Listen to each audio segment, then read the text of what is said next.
நவகிரக தலங்கள் வைத்தியநாத சுவாமி கோவில் அல்லது வைத்தீஸ்வரன் கோவிலில் செவ்வாய் பரிகார தலமாக விளங்குகிறது. செவ்வாய் தலமான இதில் வைத்தியநாத சுவாமி சுயம்பு மூர்த்தியாக அருள்பாலிக்கிறார். இது தேவார பாடல் பெற்ற சிவத்தலமாகும்.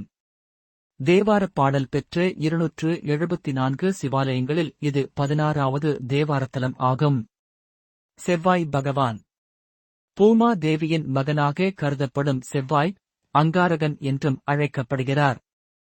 நவகிரகங்களில் 3வதாக இடம்பெற்றுள்ளது. தைரியம், செல்வ வளம், ஆற்றல், வலிமை ஆகியவற்றிற்கு காரணமானவராக செவ்வாய் பகவான் விளங்குகிறார். புகழ், உயர் பதவி, அதிகார பதவியில் நிலைக்கவும் செவ்வாய் பகவானே காரணமாக இருக்கிறார். கோவில் தனிச்சிறப்புகள். சிவன் மருத்துவ கடவுளாக போற்றப்படும் தலம். ராமரும் லட்சுமணரும் இங்குதான் ஜடாயுவிற்கு ஈமக்கிரியைகள் செய்ததாக சொல்லப்படுகிறது. இங்கு கொடுக்கப்படும் திருநீரு, திருச்சாந்து உண்டை ஆகியன நோய் தீர்க்கும் மருந்தாக உள்ளன. இங்குள்ள குளத்தில் புனித நீராடினால் எந்த நோயாக இருந்தாலும் தீரும் என்பது நம்பிக்கை. தல வரலாறு. தோல் நோயால் பாதிக்கப்பட்டிருந்த அங்காரகன் தனது நோய் தீர சிவ பெருமானை வழிபட்டார். அங்காரகனின் பிரார்த்தனைக்கு மனம் இறங்கி சிவ பெருமானே வைத்தியராக தோன்றி அவரின் நோயை குணப்படுத்தியதால் இத்தல இறைவனுக்கு வைத்தியநாத சுவாமி என பெயர் உண்டாயிற்று. செவ்வாய் வழிபட்டு நிவாரணம் பெற்ற தலமானதால் இது நவகிரகங்களில் ஒருவரான செவ்வாய்க்கு உரிய வழிபாடு தலமாக விளங்குகிறது. திருநாவுக்கரசர் சமண மதத்திற்கு மாறியபோது வயிற்றுப்பிணியால் தவித்தார்.